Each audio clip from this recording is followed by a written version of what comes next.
J'ai dit ce que je pensais pendant une semaine et voici ce qui s'est passé. Es-tu toujours totalement honnête avec les autres? Ok, soyons honnêtes, il arrive à tout le monde de mentir. Nous avons des raisons différentes de le faire, du petit mensonge que tu racontes pour protéger les sentiments de quelqu'un au gros mensonge un peu moins bienveillant. Mais que se passerait-il si tu devais être totalement honnête au sujet de tes sentiments et de tes pensées? Je me suis dit que ça pourrait être une expérience intéressante. Alors j'ai décidé de dire la vérité pendant une semaine entière. Et voilà où cela m'a mené. Avant de commencer, je m'étais fixé des règles précises. D'abord, je devais répondre honnêtement à toutes les questions qui m'étaient posées. Cela comprenait même les questions qui pouvaient sembler embarrassantes, comme la taille de mes vêtements ou mon salaire. Deuxièmement, quand je parlais à quelqu'un, je devais dire ce que je pensais et exprimer mes émotions réelles. Je ne devais pas simuler ou cacher mes sentiments pour rendre mon interlocuteur plus à l'aise. Cependant, je ne voulais pas non plus être dur. Je devais simplement dire ce que je pensais, ni plus ni moins. Et troisièmement, j'ai décidé que je ne pouvais pas laisser d'autres personnes, en particulier mes proches, être blessées à cause de mon expérience. Cela signifiait que je devais refuser de répondre à des questions ou même de parler de sujets sensibles concernant mes amis et ma famille. Leurs secrets sont les leurs, pas les miens. Mais je ne mentirai pas, je ne répondrai tout simplement pas. Pour tout le reste, y compris mes propres secrets, je serai tout à fait honnête et ne dirai que la vérité. Comme j'ai pu le constater, chacun a sa propre opinion sur différents sujets, n'est-ce pas? Et c'est ainsi que tout a commencé. Le premier jour, j'ai informé tous ceux à qui j'ai parlé de mon expérience. Cela incluait surtout mes collègues puisqu'on était mardi et je n'avais pas l'intention de sortir avec mes amis ou de rendre visite à ma famille. Donc ce premier jour a été plutôt facile. J'ai parlé à quelques personnes qui, en entendant mon avertissement, ont semblé à la fois amusées et un peu nerveuses. Ils ne semblaient pas me croire au début, et l'un d'eux a décidé de me tester en me demandant ce que je pensais de lui en tant que collègue. Je me suis senti soulagé car ce type m'avait aidé et je l'aimais bien. Cependant, tout le monde le soupçonnait de voler de la nourriture dans le réfrigérateur commun, et je lui ai dit. Il en a ri et m'a remercié de lui avoir dit, mais il n'a pas avoué. C'était mon expérience après tout, pas la sienne. Quoi qu'il en soit, chaque fois que j'étais engagé dans une conversation, j'exprimais ouvertement mes opinions. C'était dur au début, mais le sentiment était incroyable.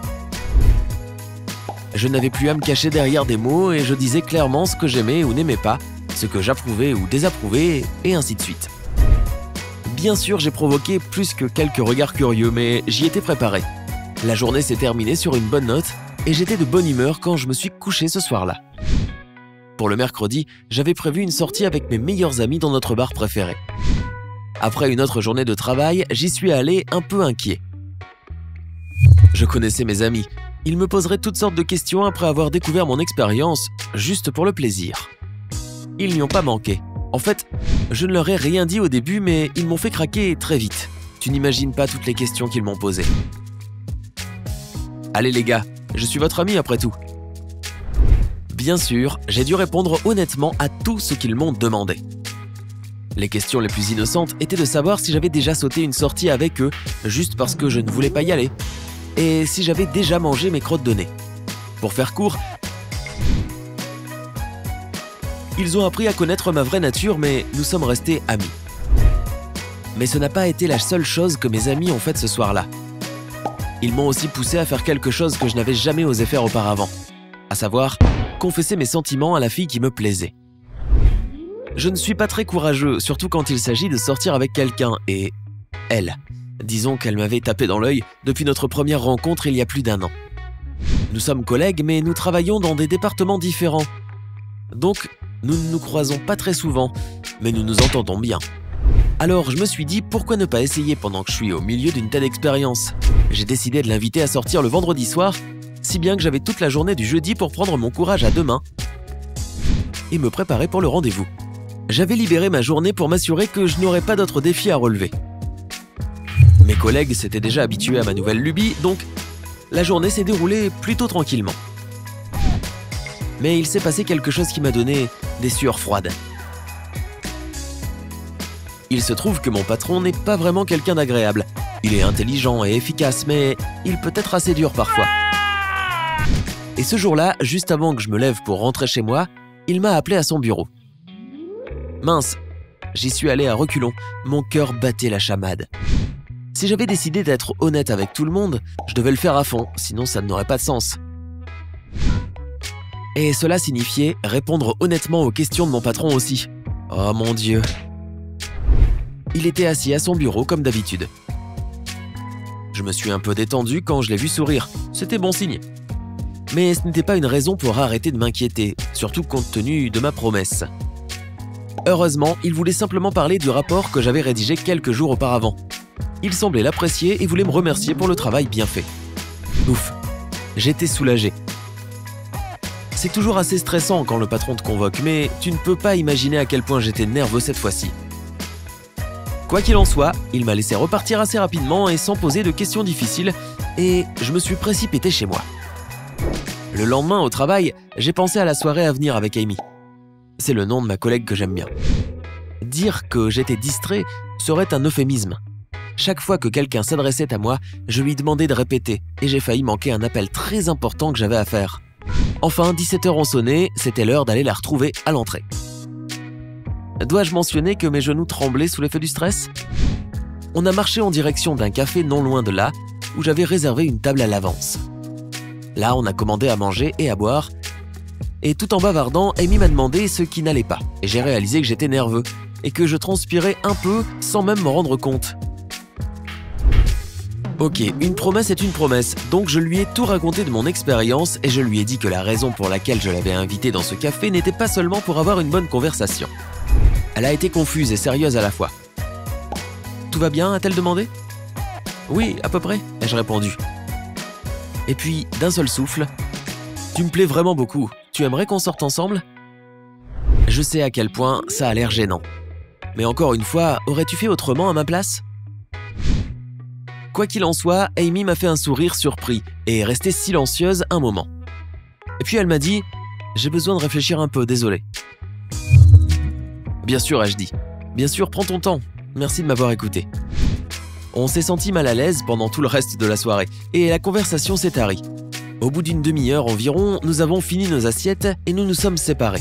J'ai proposé de la raccompagner chez elle, mais elle m'a dit qu'elle avait besoin de temps pour réfléchir seule. Aïe, dur. J'étais dévasté. Je n'ai pas quitté la maison de toute la journée du samedi, je n'ai même pas répondu aux appels de mes amis. J'ai honte de le dire, mais je leur ai reproché intérieurement de m'avoir encouragé à avouer mes sentiments. Je n'avais pas seulement grillé mes chances avec Amy, je l'avais probablement perdue aussi en tant qu'amie. Le dimanche, pour me remonter le moral, j'ai décidé de voir ma famille, maman, papa et le petit Mikey, mon petit frère.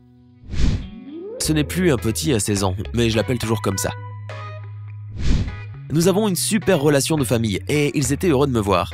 Je leur ai donné de mes nouvelles, ils m'ont donné des leurs, et étonnamment, ils ont fait preuve d'assez de tact pour ne pas me poser de questions embarrassantes, même Mikey.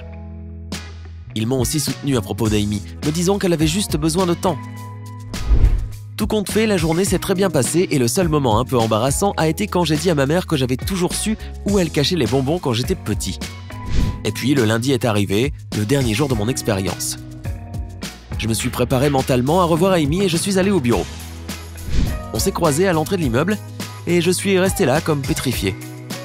Elle m'a demandé si j'étais sérieux à propos de ce que j'avais dit vendredi soir et j'ai acquiescé. Alors elle a souri un peu et m'a expliqué qu'elle m'aimait bien aussi mais qu'elle ne pouvait pas être avec moi, mais qu'on pourrait quand même être amis. J'étais déçu bien sûr, mais j'ai décidé que c'était mieux que d'espérer et d'attendre en vain. C'était quand même une bonne expérience après tout.